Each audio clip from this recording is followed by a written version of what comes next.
Hi, I'm Yssa Mitra. I'm a game development student, and this is narrative design for games. Usually when people think of narrative, they probably think of a movie or a book.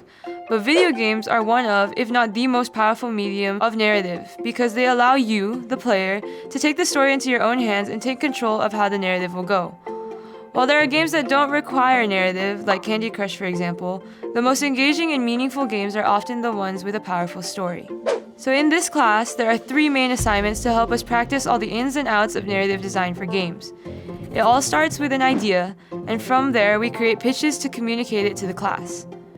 My game is called Soup King. I got the idea because I was hungry at the time and I have a thing for food puns, but honestly it's developed into something so much more than just that. Soup King is a game about a kingdom where soup is the greatest thing someone can make with their own 2 hands. It's such a big deal that the best soup chef is named the Soup King and rules the land. The story follows the main protagonist, Bo, who is a chef in training, and we go through his adventures throughout the kingdom. The next step is to flesh out and further design the characters, because if you don't have good characters, you can't really have a good story. We've got to think through the main characters' visual characteristics, but also analyze their thought process and how they would react to certain things. All that will help inform the way that we lay out our story, and later on when the game is being made, it'll be useful in informing other artists working on the game. The animators would know the posture and gait of the characters, texturers would know what colors and textures to use, and modelers are helped by the concept art developed at this stage as well. I designed my main character, Bo, to be around in his mid-teens and give off the obvious impression that he has a passion for making soup. So he wears a soup bowl on his head like a helmet and an apron as a cape. He even has a soup ladle as his main weapon. The last assignment is a proof of concept of the narrative we've created so far for our game. This could take the form of either a branching story flowchart or a cutscene from a crucial moment in the game. Because of how much we'll end up putting into this last project, Professor Shupak encourages us to tailor the project based on our area of interest in the game design industry.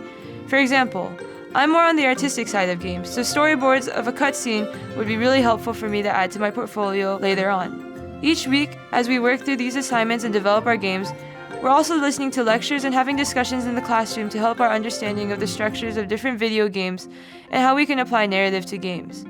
We pick apart and learn from examples of games that applied these principles well, but also from games that applied them not so well. Between studying all different types of narrative games in this class and seeing my classmates' game pitches, this class has really widened my horizon on different types of video games. It's made me appreciate video games in genres that I don't normally enjoy playing, but would be willing to try just for the sake of the story. As for the future of Soup King, I really like the concept and what I've developed so far.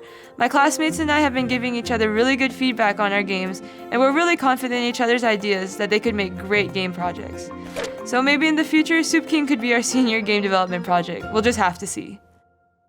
The idea for the world was that you have these beings that require light to survive. These light sheep that you collect and shepherd in the world are like the main source of that light. So they're extremely important to like the culture and the people. It's based off the Good Shepherd story.